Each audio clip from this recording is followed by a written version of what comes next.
What would you do if you saw a silent shadow figure enter your room? Can a creature's proximity cause you to become sick? What lengths would you go to heal your child? Today, we test the believability of the Deceitful Curandera.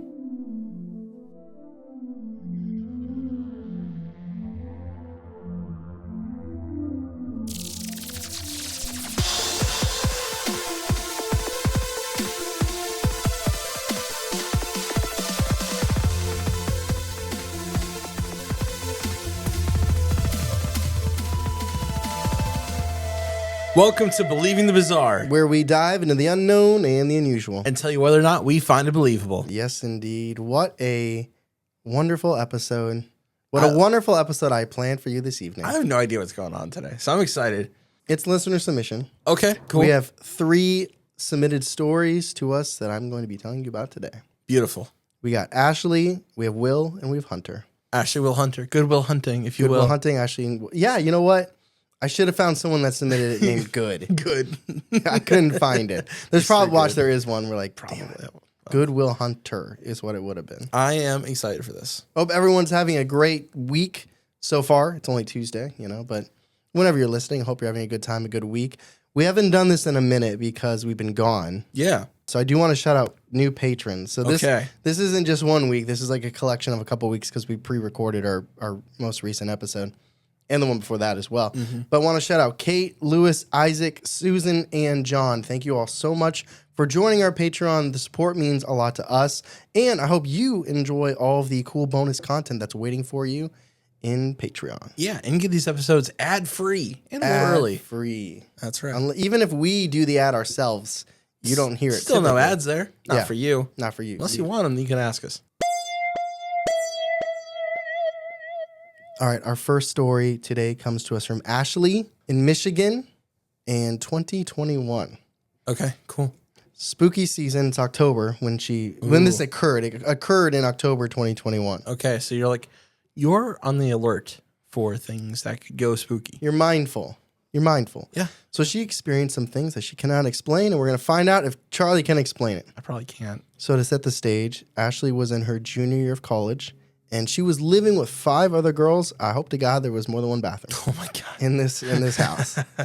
I imagine the plumber's eyes. Just It would be like no. you were just at Disney World. It'd be like Disney World line waiting to get into the bathroom. Not because they have to go potty. I just mean other things. How there's so many lines? How there's so many people in this line right You now? got people selling stuff. Yeah. Pretzels. I don't know what they sell. So she lived pretty close to campus where she went to school. And the houses, she said, were all really old and run down from being leased to college kids year after year. And we were once college kids, and I think we can attest to the fact that they don't probably treat things with the most respect. No, they don't. They still might have trouble sometimes. Sometimes. Growing up. Oh, sometimes, some people. But this house happened to be in pretty good condition, she said. Their landlord did a great job of the upkeep, and everything was pretty nice. Everyone had their own rooms, except for Ashley and Sophia, whose name was not Sophia, which means... It's anonymous. It's anonymous. She's like, don't say her name. I know her name. But it's cool. Ashley is putting her name out there, but she's keeping her friend anonymous. I think we'll get into why at the end of this, but... We've never got... even if we did, I wouldn't tell you, but if we got an anonymous that was named Sophia, what would we do? I probably would just keep using Sophia. Yeah. I would hope that her name was Sofia, and I would just change it to Phia. Y'all wouldn't know, but we'll know. So Ashley and Sophia were the lucky ducks that got to share a bedroom. And not only did they share a bedroom, it was the basement. Oh. Which I'm sure the nice, cool basement was awesome during those scorching Michigan months. Yeah, but in the winter, you gotta feel like a bear in a den. I'm joking about all of it. It's not hot in Michigan. No. No, it's not. I'm hoping that they at least got a little bit of a discount since they're the ones... In the basement? Well, they're the ones splitting the room and it's the basement. Probably not. Maybe it was the biggest space. Maybe they paid the most. I don't know. Maybe. But they were best friends, so it was all cool. It worked out for everyone. They were all happy. So Sophia's bed was on one side of the room, closest to the stairs, and Ashley's was on the other. And she described the basement as being kind of dark and dingy. And not only that, but you could hear everything. All the noise upstairs, the footsteps, cupboards, everything opening. I don't know if you've ever lived somewhere like this, Charlie, but I've lived in an apartment for a year where I'm pretty sure it was so old that like dinosaurs walked on this floor. Like if you took 2 steps, it was just. I hated it. Was that the place in Highland? Yeah, Yeah. I hated it. It was pretty, Yeah, it was beautiful. I Oh love my that. God. I've only went to the apartment a couple times, but it was very pretty. but Yes, I lived in a place where you could hear that.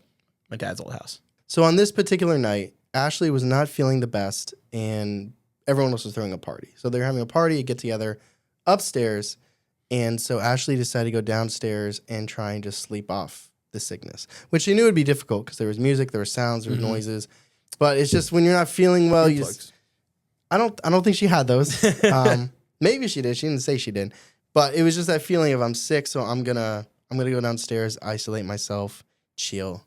Should have been studying. I don't know about you, but like in college, I'd be fine, and then I'd like open up my textbook, and it'd be like You fall right asleep. yeah, like osmosis learning on my face. Wake up, you're like, ugh. Yeah, I do that with shopping lists now. Shopping I lists? hate them. Really? Yeah, so I go right to sleep. Like grocery? Grocery. Yep. You do it at Stuff's, night? Stuff's like, you want eggs tomorrow? I'm like, Oh, you do them at night. That's cool. We prepare. I do them throughout the week. So when That's smart. That's good. yeah. Eventually, Ashley didn't quite fall asleep, but found herself in a relaxed state. So you know what I mean. You're not asleep, but you're like chilling. You're vibing out. And then she noticed someone had come down the stairs.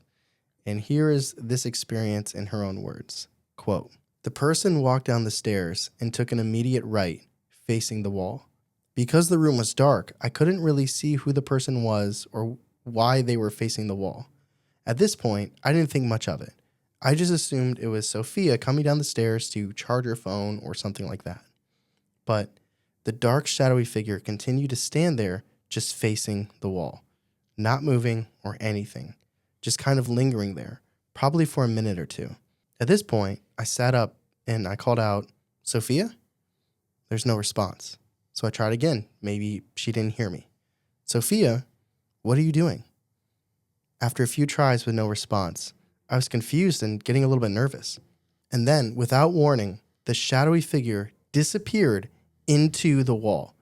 It wasn't super sudden. It was more like the dark figure just kind of faded into nothing into the wall." Unquote.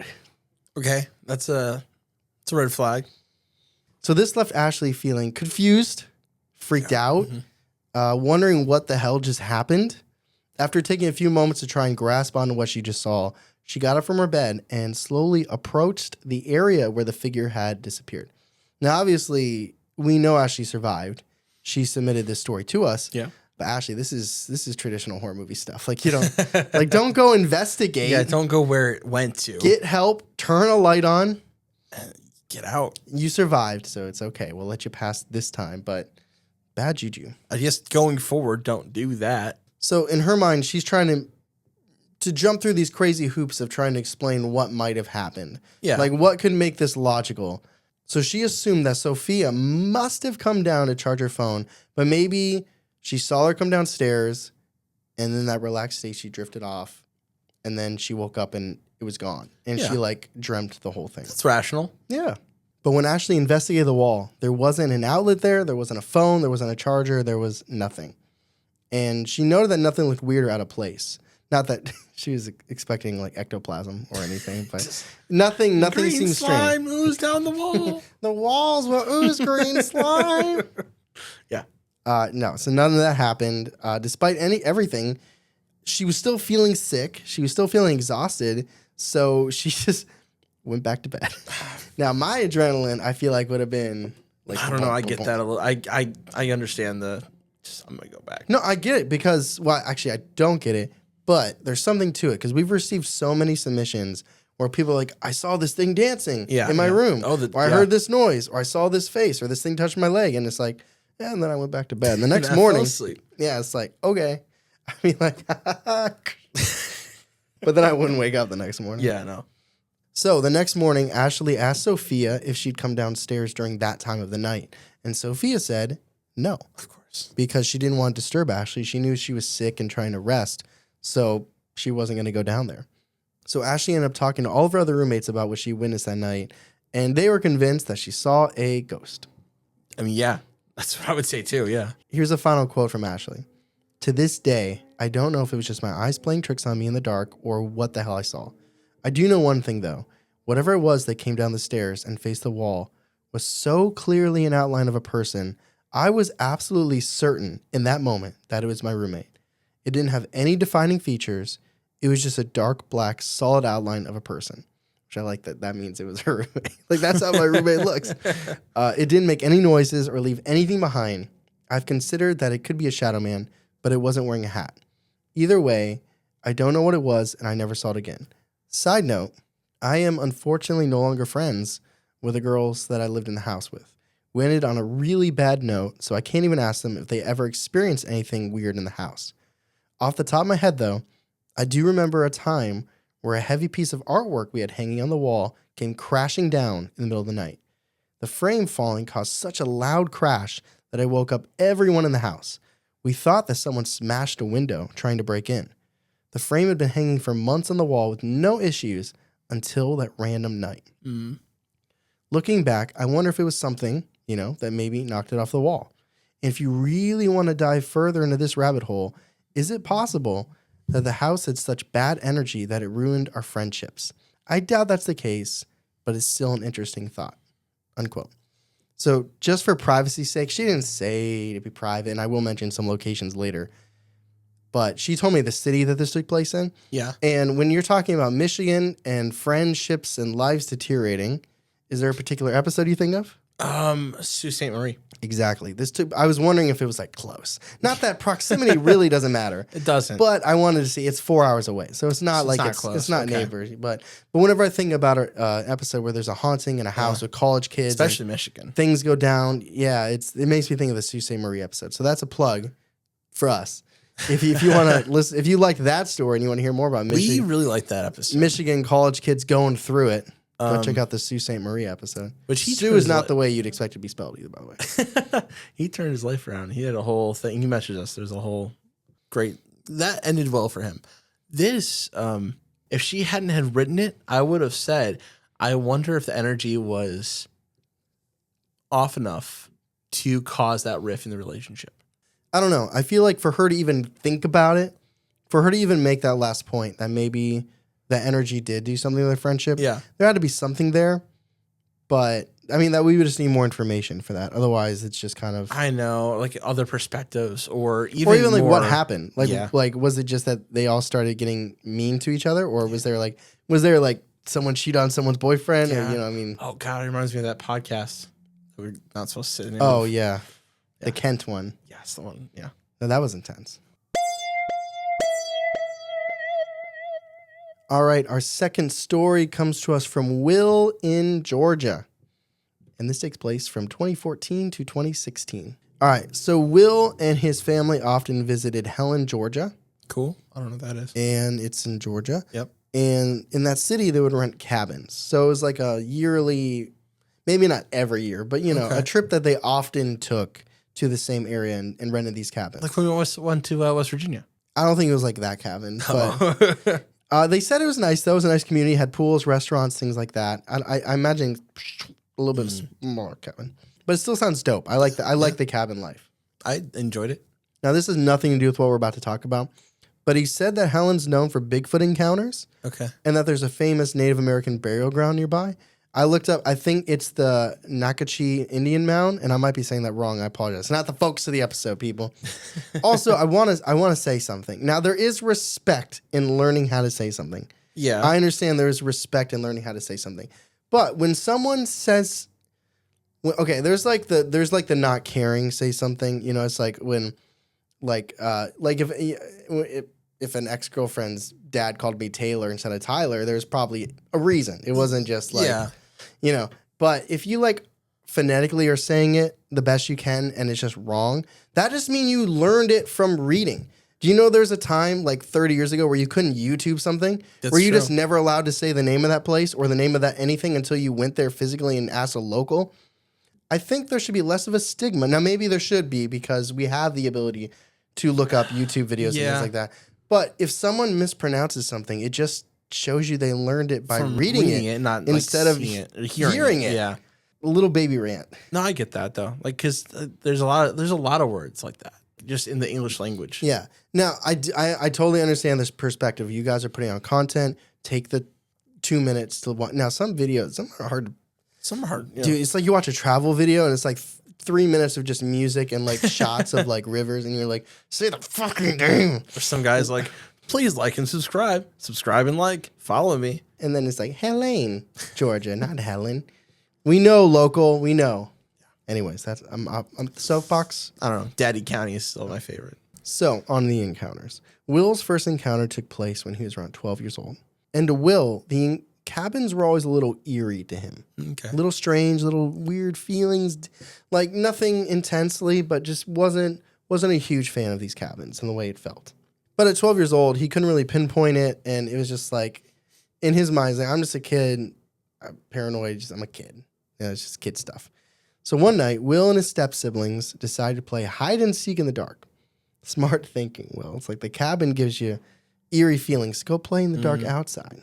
I've seen this video. This video we're about to say right here? Well, This story. stepsis. Oh my God, bro. Oh. He's 12. Oh. He's 12. Oh, I okay. said he's 12. I was paying that close attention. Once I heard stepsis in the dark, I was like, oh no. I wasn't listening. Which, by the way, I do like playing these games. You ever play like Ghost in the Graveyard or things like that? They outside? freak me out. Yeah, I liked anchovies the best yeah, I wasn't a fan of anchovies. because I was scared, so I liked other people by me. I played we call it Swedish Fish. Yeah. So this first round in this game, Will decides to hide in the back of the car, which I feel like just adds to your running fear. But again, he's 12. I'm sick. That's me. So he quietly opened and shut the door, and he lay down in the back seat, doing his best not to make a sound. In his mind, perfect hiding spot. Here's a quote in Will's words. Quote, while I was laying down in the back of the car, I could hear everything they were saying, and I was the last one that they were looking for. I heard my stepsister say, let's look inside. And after about 30 seconds of not hearing anything, I got this really sick feeling. I looked up, and there was a pair of big yellow eyes looking at me. I could vaguely make out a silhouette of a humanoid head, but that was all. It didn't seem to be that tall, but I was in a Chevy Suburban, so it had to be at least a little bit of height to see in. After a few minutes of a stare off, I heard them come back outside, and this thing completely disappeared. Once they were nearby, I got out of the car, and I said I was done playing. Unquote. What is your immediate thought on this entity? Well, I feel like I kind of got like, you mentioned earlier that the place is known for Bigfoot encounters. That's, well, the nearby. And by nearby, I mean, I also actually Googled this too. That was the burial mound. Sorry. The burial mound is 5 minutes away from Helen. Okay. I don't know anything about the Bigfoot sightings in Helen, Georgia. Okay. I'm going by Will's word here. But we don't think that Will's he's a word. humanoid, so we don't think this is Bigfoot. We think this is like entity. I don't know. I mean, it's really dark. So humanoid. I mean, people say Bigfoot is like a humanoid shape. I'm not saying this is Bigfoot necessarily. I'm just saying that. No, I know, but that's what I was thinking. It's outside in the woods. It's tall enough. I don't know how big a Chevy Suburban is, but big enough, I think. Suburban's pretty big. You've Is seen it? a Suburban. Okay. Is that like a big SUV? It looks a little bit like a Cadillac Escalade. Okay. But like a Yeah. Bear Okay. I know what that is. I guess I'm in two places that it's either an entity or a cryptid. It's either a ghost, fairy, an entity, cryptid, megalodon. It could be anything, really. Not champ. So, a few hours later that same night, Will was struggling to fall asleep. The complete opposite, by the way, of Ashley. He experienced something and he couldn't fall asleep. This encounter was freaking him out too much. His adrenaline's still up. What? His adrenaline is still up. Yeah, his adrenaline is pumping. What he needed to do, in my opinion, is go back to the Chevy, lick the window, get sick, and then you can fall asleep. There's a point there. Then you pass out like a baby. There's a logic there, yeah. But as Will is tossing and turning in his bed, he started getting this strange, nauseous feeling again. And he realized that this was the same feeling that he had earlier in the car. On high alert, his eyes started wandering around the cabin, and they stopped when his gaze reached the cabin's window. Outside, staring at him, were those same large yellow eyes. Time seemed to slow down, and he carefully reached out to shut the window's blinds. Anything to get these horrific eyes off of him. Once the blinds rolled down and covered up the window and the hideous eyes, a wave of relief washed over him until he heard something faint, something coming from outside the window, knocking. This thing with the yellow eyes was tapping on the window. And this made Will cover his entire body with a blanket, and he covered his ears because he didn't want to hear the tapping until it finally went away and he fell asleep. That's creepy. Yeah, it is. You know what actually that reminds me of? I don't know if you saw it on HBO, Salem's Lot. No, I didn't see it. It reminds me of that a little bit, the vampire. Ugh, that glowing eyes. Oh, and then the... Let me in. Did you like Salem's Lot? I didn't finish it, but I enjoyed what I saw. It freaked me out. Better or worse than Nosferatu? It was freakier than Nosferatu. So Will's second encounter occurred a few years later. He was out of the cabin celebrating both his and his stepsister's birthday since they landed pretty close to each other. So one night on that trip, Will's parents left to go pick up dinner and bring him back to the cabin. Will and his steps... I can't look at it. I didn't do anything. I keep looking at it through the... Well, okay, you're about to hear what I'm about to say. All right? God damn it. You're about to hear what I'm about to say. All right. I'm sorry, Will. I'm gonna say it funny, okay. and then we're gonna do it again, and it's gonna be serious. All right. Okay. Will and his stepsister decided to play horror games in the closet. All right, we got that out of our system. Now we're gonna say it seriously. Will and his sister had a different plan. They decided to up the ante, up the scare factor, and play horror games in the closet, which I guess is a different form of scenery. Like when I was in high school, I was a big Left 4 Dead fan. And I took my TV and moved it to like my gazebo, my parents' deck. So you're like outside, you hear like the crickets and stuff. Yeah. That was cool. Can we do that? That sounds great. You want to play Left 4 Dead on my parents' deck? Yeah. That sounds awesome. Even here, like we've turned the lights off and use a candle. Yeah. So I get the idea of altering your setting to make something spookier. Going into a closet to play horror games seems weird to me, especially when you're already not feeling great about these cabins. Well, if you get freaked out about like confined spaces. Yeah, I just mean he already doesn't like these cabins. Yeah. Like he already feels eerie. So I was like, let's go in the closet. Maybe this wasn't his idea. That's another point I had here. He might have just been going along with what she wanted. Yeah. Which is, fine. I'm a people pleaser too. I get it. So anyway, they're in there, they're playing games. And after just a short while, they hear this hard pounding on the other side of the closet door. And Will thought that maybe the parents were home early. It really made no sense, though, because they told him where they were going to get food, and logistically, they wouldn't have been back yet. But at this point, no other explanation works, so he's thinking, okay, this is the parents. So they're like, all right, we're going to come out. But when they try to open the doorknob won't turn, and the door won't open. And the creepiest detail about this is that he said none of the cabin's closets have locks. So that means that something or someone was on the other side holding the doorknob so that it couldn't open. Oh, no, that's really bad. That's not good. So Will's stepsister starts bawling her eyes out, and Will keeps calling to see if it's their dad. And it wasn't. But eventually he comes back and asks them why they're in the closet. And they're just freaked out and they're a mess. Wow. And they couldn't get out that whole time. No. When the dad came back, they were still in the closet. Wow. I feel like that would ruin the whole birthday. It could. It definitely could. So here are the final two encounters in Will's words. One day, me and my step-siblings were outside playing when we heard a voice from the woods say, "Hey." The voice sounded exactly like my dad, who was inside the cabin at the time. The voice then said, "Come here, guys." So we all decided to go back inside, and my dad was still on the couch. There was also a time when a door slammed shut at the back of the cabin, and nobody was nearby the door, and everyone, including my parents, got super freaked out. Now, this one I don't think is related to the mysteries at the cabin, but you guys know more about the paranormal than me, so we'll see if you guys can figure it out. Literally what he said. Me and my step-siblings were returning from a walk when I started getting a headache. I went inside and I lay down, and long story short, I ended the night more sick than I'd ever been before.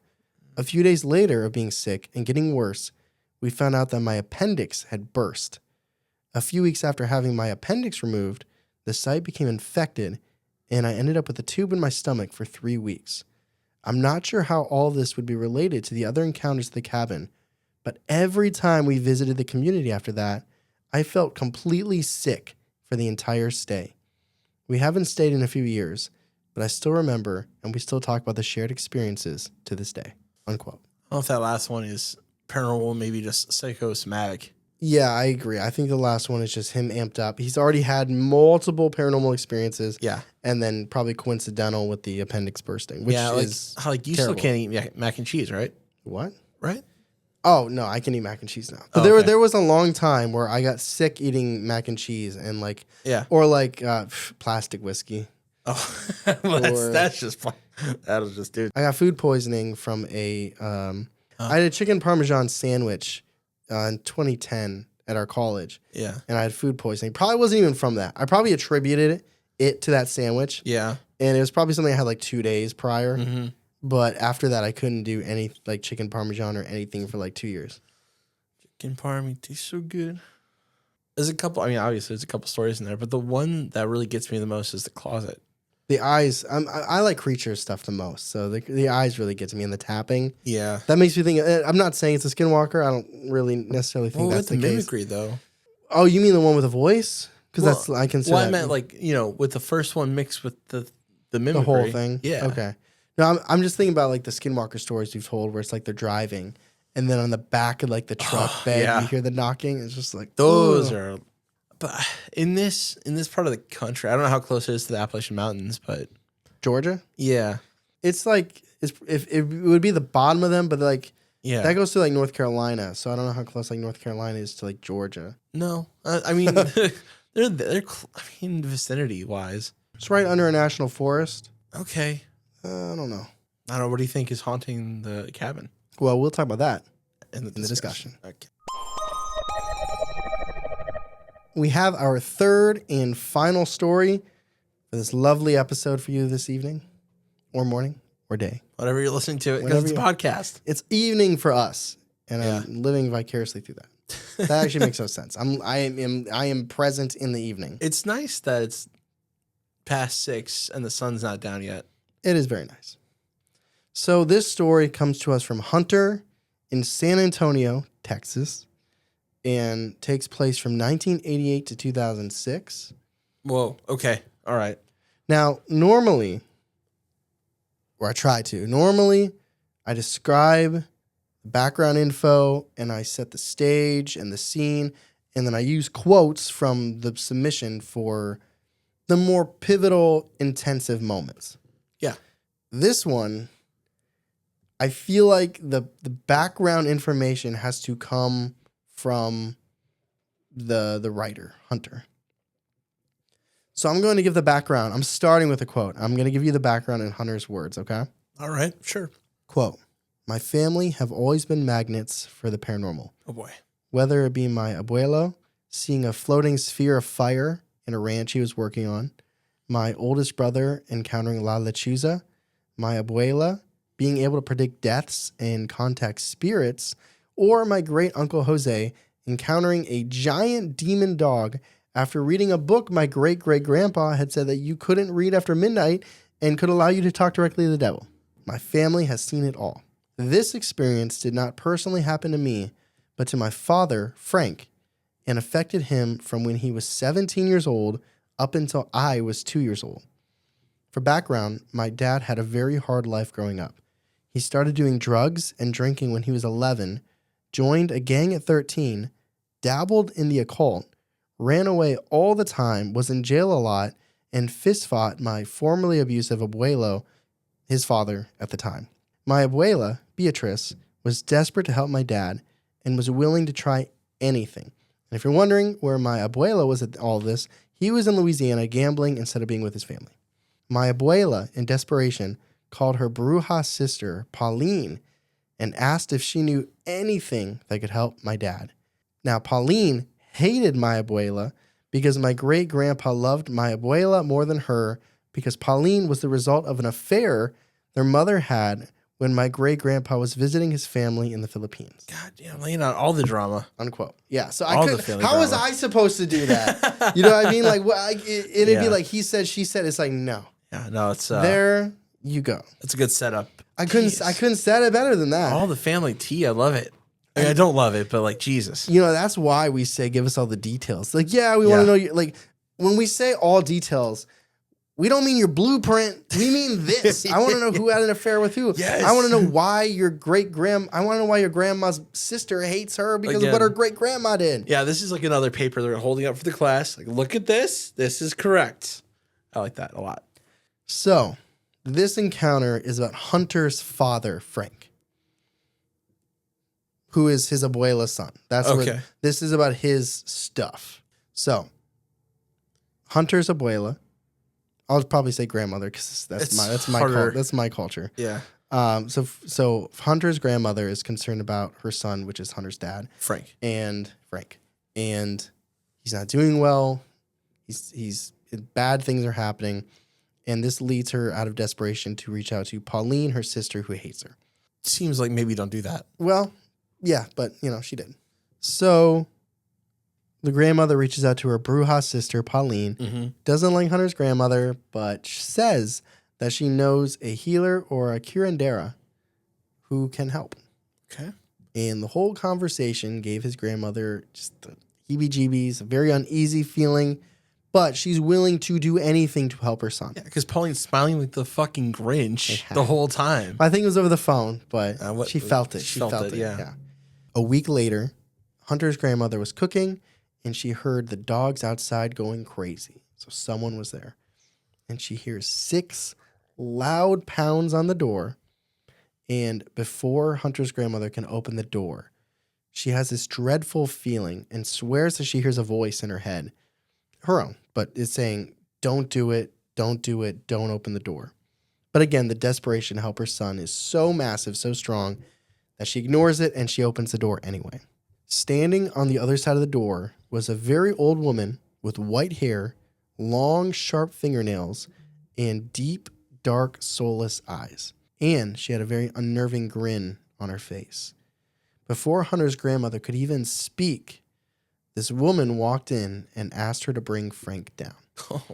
Now, first and foremost, Hunter's grandmother was taken back by how rude this was. Like, just banging on the door, frail, small, old woman, and then just walks in like, hey, bring Frank down to me. But also, she just felt like this feeling, this creepiness, this unsettling, it was like make her leave. It's not good. But nonetheless, she was like, okay, I'll go get Frank. And so she went up to his room to get him. And he woke up. He was pissed. He was hungover. He was cussing. All bad juju. But Hunter's grandmother gets Frank to come downstairs and try and get this thing done. So when Frank walks out and looks at this woman, immediately he understands she's something. A healer, they call them curanderas, He's like, oh, okay, like, are you guys going to try and perform an exorcism? Like, what are you guys trying to do here? And he starts laughing. But Hunter's grandmother and the woman, they're not laughing. And Hunter's grandmother quietly told him, she's here to help. Please cooperate. And according to Hunter, here's what happened next. Quote, the woman walked up to him with that same creepy smile and said, stand still. I'm going to begin the healing now. Frank rolled his eyes and scoffed. Then the woman started chanting something that they didn't understand, and she rubbed something red on my dad's head. His eyes then rolled back into his head, and he started uncontrollably drooling, and his arms started twitching. Then, with just one finger barely touching my dad's chest, my dad went flying back and landed with a huge thud on the ground. His eyes went back to normal, and the twitching and the drooling stopped. He was wide-eyed, yelling and cussing to the old woman. My abuela yelled, what did you do to him? Going to my dad's side, and the woman looked at her and laughed and said, he's healed now. I'm done here, and began to walk out. My abuela was going to go after her and give this woman a piece of her mind, but for some reason, she felt stuck in place, almost like someone glued her feet to that spot. When the door closed, she could finally move again.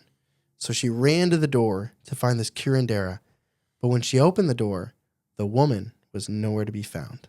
Unquote. And it's like the evil witch from Sleeping Beauty. It's just, Snow White. Snow White. It's like the evil witch from Snow White. It's a hot topic right now. It is. But like she is like this monster in this old woman's body. What do you think? I guess we might get into it. What do you think she did to him? I can't. We'll find out. I know too much to say. Oh, okay. In that moment, when I was reading this for the first time, I couldn't properly discern if the eyes rolling back and the drooling had already been there or if it was planted there. Because he already was like, it's not like he went from good to like straight A student in bed by 9 to, you know what I mean? It's like, yeah, like there was already, when she pushed him, did she put it in him or was it knockout? Like you're done, you know what I mean? And you're healed, you know what I mean? I don't know. I guess we'll find out. What do you think? Because you don't know how this ends. What are your thoughts? I appreciate you asking me in my own episode, though. just want to know what Like, you how, think. well, how do you think it's going to end, Tyler? I don't know. Teacher, can you give me the answers, please? Yeah. Study guide. I just wanted, I guess, to me, it seems like he was troubled, but not like a demon possessed trouble. It seems to me like she was inflicting something paranormal upon him. She was inflicting the bad juju. Like Yes. and also like one finger and you're flying back. Yeah, it's like some anime shit right there. That's some Kakarot. What Hunter didn't say, she went. Be fun. So things got worse for Frank. Yeah, okay. His addictions grew more intense. He was never at home, and his actions led to him getting beat up by a gang with steel poles. Oh, man. And this brutal altercation left him unable to speak for almost a year, and he was sent to prison for 4 years. Oh, boy. That's rough. When he finally got out of prison, he enlisted in the military. And I don't know why, but things seemed to get a little bit better when he was done serving. He ended up meeting Hunter's mom, and he had Hunter and Hunter's brother, and was committed to trying to be better for his family. Yeah, there's a lot of discipline in the military. I think that's part of it. Knock that demon out. So you can only do so many pushes. That demon's like, this sucks. Get up at 5 a.m. and demon's like, I want out. Come on, no, let me out, man. Come on. We push ups again. Oh my God. At least you get to eat. With rations. The demon's like, fuck this. So things were better, but it was obvious to all of his loved ones that there was still something holding him back. Something wasn't quite right. There was something there. So Hunter's mom was very religious and consistently went to church. And she would always ask Frank if he wanted to go with her, and he would always say no. And she was kind of okay with that. You know, he was doing his own thing. She was doing her own thing. But one day, he shocked her and he said yes. Here's another quote. When we walked into the church, he was already uncomfortable, but the pastor kept staring at him, which made him feel more uneasy. At the end of the service, the pastor asked my mom and dad to stay behind for a bit so he could talk to them. When he walked up and greeted them with his wife, they got down to what was really bothering him. He looked at my father and said, Frank, I know I've only met you today, but I can feel it in my spirit that something has a hold on you, and it has since you were a teenager. My dad was confused and gave him a strange look, so he continued, God shared with me in the spirit that you were younger, you had a demon placed in you by a bruja, and the Lord is telling me to get it out of you today. Now, my dad started to laugh, but then noticed the pastor's serious look and said, I've never had a bruja place a... And he stopped because the memory of that day with the, quote, curandera and his mom came flooding to his head, and he just stood there in silence. You remember it, don't you? The pastor said, placing a hand on my dad's shoulder. Please allow me and my wife to drive this demon out of you. It's hurt you for far too long, and if it stays in you, it's going to hurt your children. Unquote. That's pretty forward. Very forward, but I feel like the urgency, right? Yeah. It's like we can't wait. And also it's like, in their mind, they're like, he may never come back. Yeah. Like we actually got him in here. Like we got him in the home turf. You know what I mean? Yeah, but it's almost like bad sales, right? If you push too hard, you're going to break the sale, right? I don't think it matters. Either he's not trying to make a lifelong, I mean, in a way, because he wants him to live, but yeah, it's kind of like you're not guaranteed it tomorrow. Like this is the first time Yeah. he's ever come to church. He might not ever come again. So I feel like he had to do everything on the table. Otherwise, to I don't save him. I don't think he'd be able to sleep at night if he was like, I didn't try everything I could to save him. Yeah, I wonder if he could have been more settled to start, but he did what he did. I guess we'll find out what happens, but So Frank agreed to let him help him. that's good. After the exorcism was complete, Frank woke up laying down on a pew with absolutely zero recollection of what had occurred. And so he asked, what happened? He was told that his wife was watching and praying from the pews. The pastors were praying when things in the church started to be knocked down and thrown around. Even a vase was hurled towards Hunter's mother. The pastors pushed through and continued while Frank's eyes rolled back into his head and he began growling like an animal. The pastor's wife, who was claimed to have the ability to see beyond into the spirit world, said that she witnessed what appeared to be a dragon-like serpent drawn out of Frank by the pastor and disappeared through the ceiling. A moment later, Frank fell down and was covered in sweat and drool. They placed him on a pew to lie down. Thankfully, after the exorcism, Frank got better, and he still had a ton of trauma, but he was eager to work through it and had a happier disposition around his family. I guess it worked. It worked. That's good. A snake-like dragon creature. That's just in there. Chilling. Just chilling. So those are our 3 stories. Let's talk about them in the discussion.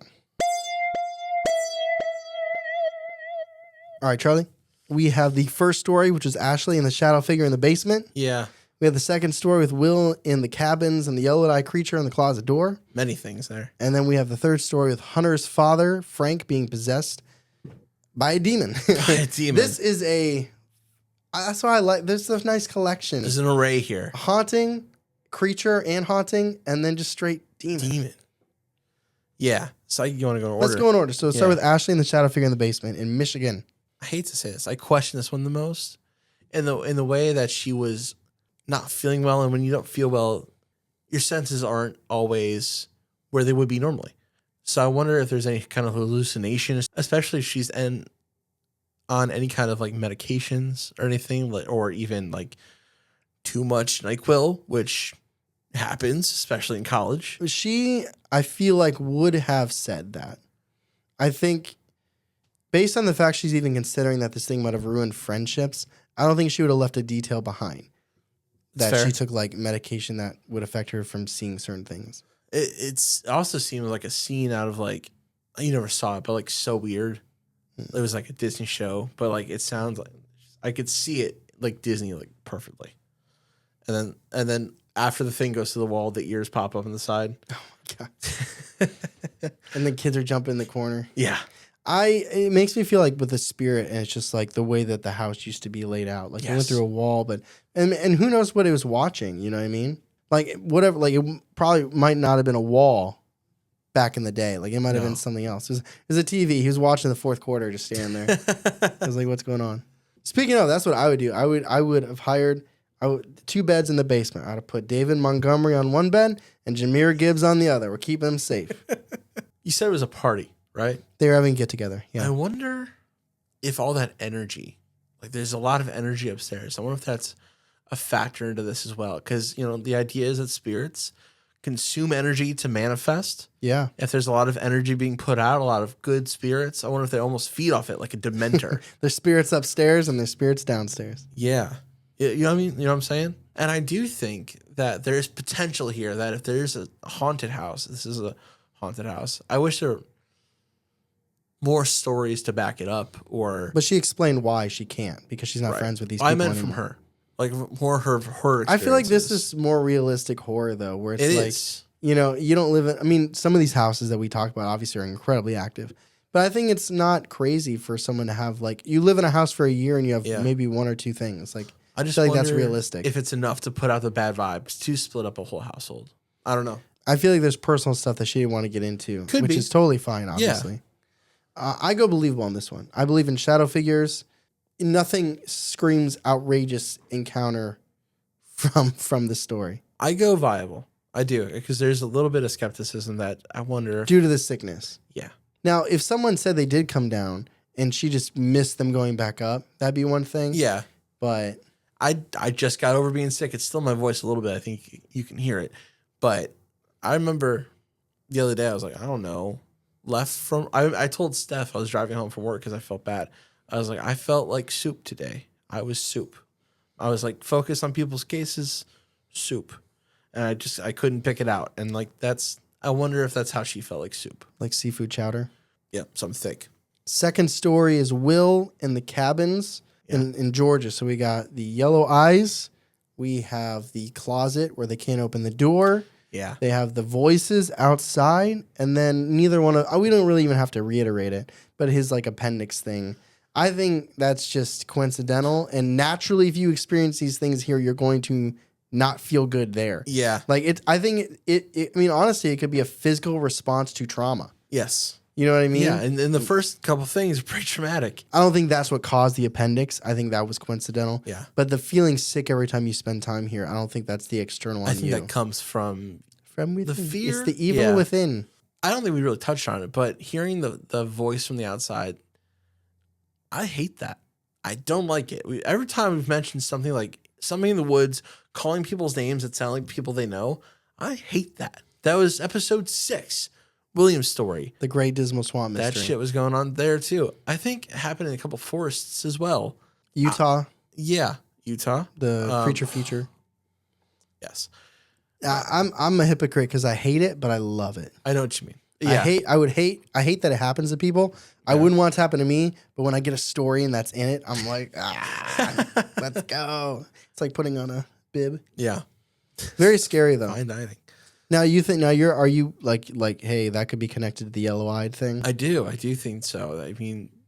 I mean, I know that there's a lot of stories that are told in the Appalachian Mountains. It's a weird place. Are we associating Georgia with Appalachia? I am. Appalachia? I am at this point. Unless someone's coming in the comment and goes, "You dumb piece of shit." Around that time, there was a different predator from Georgia, Deshaun Watson. He was in Clemson. He wasn't there, but I didn't know he went to Georgia. So yeah, I think it could be something very dangerous. I wonder if the other people in the family picked up on this eerie feeling in the cabins. I wonder if it was just him or like everyone's just like, it's a little creepy, but the prices, you can't beat them. Well, okay. He did have witnesses though. His Yeah. stepsister was with him in the closet. Yeah. And his step siblings were with him when they heard the voice. Because he's like, they went back inside the cabin. Yeah. And the dad was there. And they heard the door slam, which freaked the dad out too. We didn't really talk about that. But most of these stories outside the yellow eyes have witnesses. Yeah. Just the knocking in the middle of the night. Close the blind. What's the point? Hear It wants you to come outside? I think it just wants... I mean, some things want to scare you. I think so too. That makes it not animalistic. Right. Makes It's more it a little intelligent than that. Yeah. My cat is not worried about scaring me.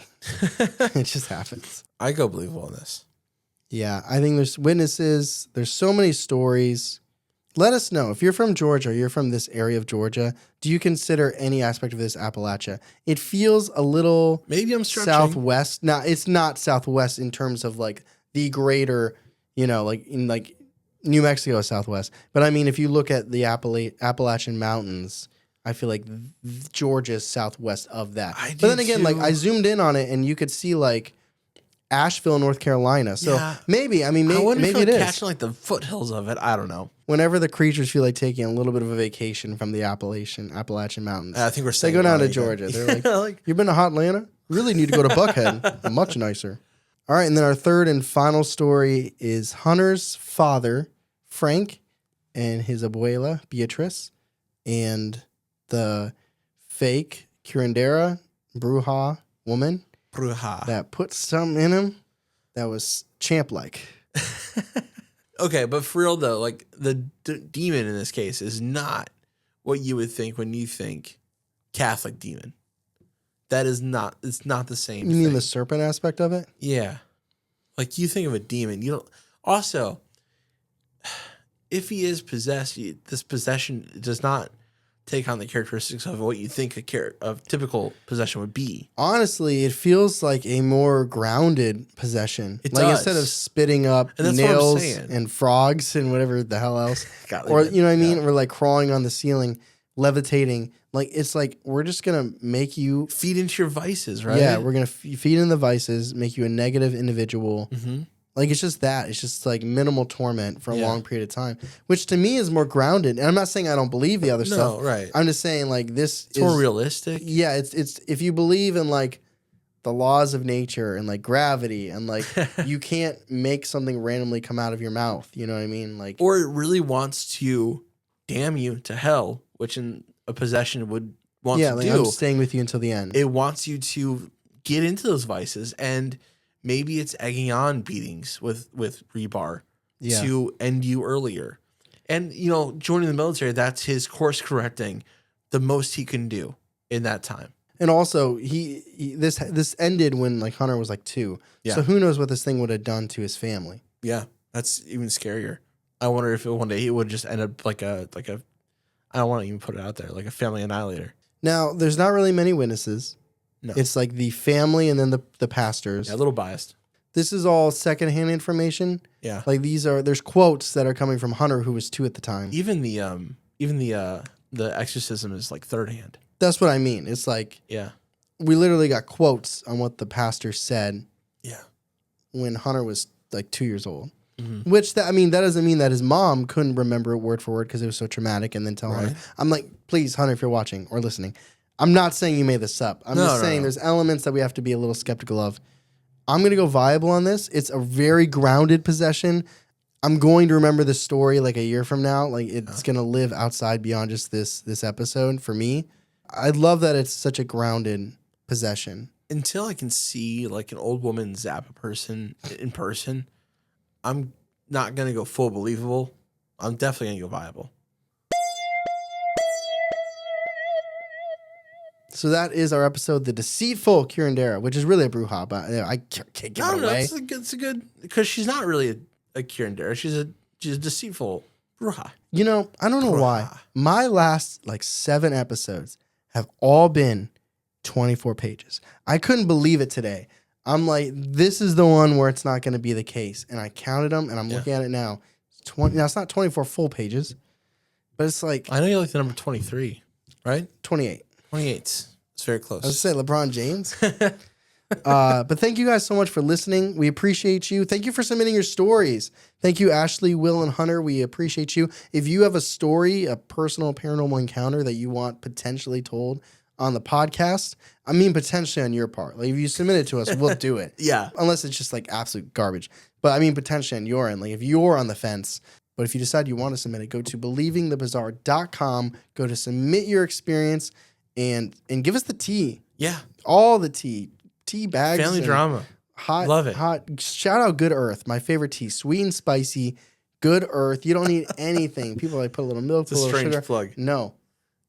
Just tea and water. And if you like this episode and you want to hear more from us, we've got a whole lot going on Patreon, and you can get episodes like this ad-free.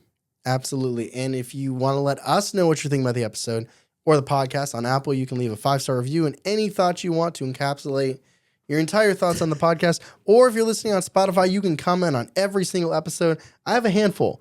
Blind ranking.